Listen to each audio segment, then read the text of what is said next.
안녕하세요. 범죄 피해와 관련된 정보를 들려드리는 서포츠입니다.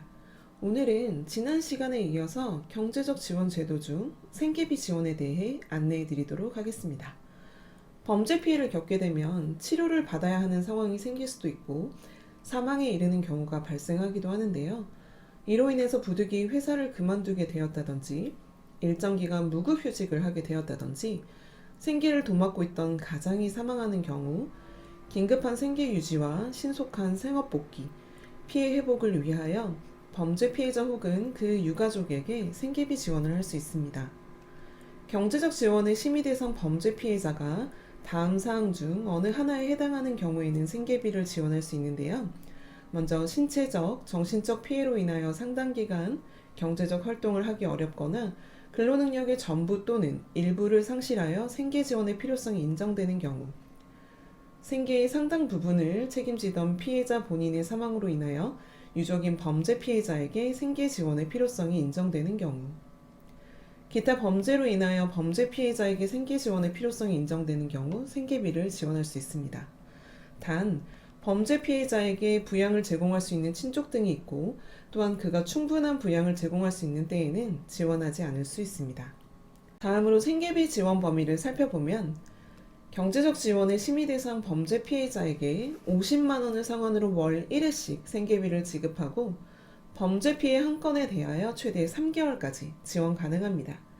만약 피해자 본인 또는 범죄 발생 당시 피해자 본인과 생계나 주거를 같이 하고 있던 범죄 피해자에게 생계를 의존하는 사람이 있는 경우에는 2인 가족의 경우 80만 원, 2인을 초과하는 추가 1인당 20만 원씩을 증액한 액수로 지원할 수 있습니다.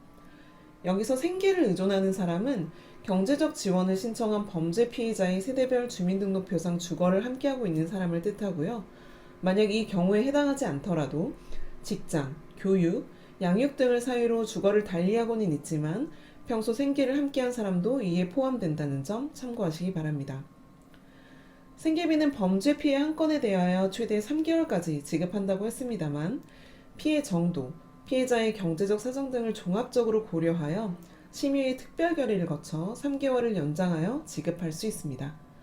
만약 범죄 피해자가 가해자로부터 또는 타 법령이나 제도에 의하여 받은 생계비 명목에 금전이 있는 경우에는 그 액수를 공제하여 나머지만을 지급하고 범죄 피해자가 받은 금액이 전 손해액에 미치지 못한다고 인정되는 경우에는 범죄 피해자의 경제적 사정 등을 고려하여 그 받은 금액의 일부만을 공제할 수 있습니다.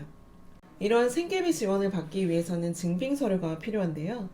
공통서류 외에 생계비 지원을 받기 위해 추가적으로 제출해야 하는 서류는 세목별 과세증명서, 임대차 계약서, 급여 내역서, 근로소득 원천징수 영수증, 건강보험료 고지서 등 건강보험료 산정 근거를 알 수 있는 서류 등의 자료와 주민등록표 등본 및 가족관계 증명서 등 생계, 부양 및 친족관계를 확인할 수 있는 서류를 제출하셔야 합니다.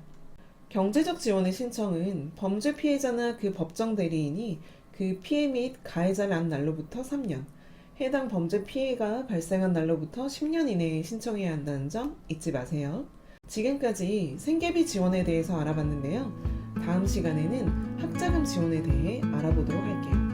도움이 되셨다면 구독, 좋아요, 알림 설정까지 많은 관심 부탁드리면서 지금까지 범죄 피해와 관련된 정보를 들려드리는 서포츠였습니다. 감사합니다.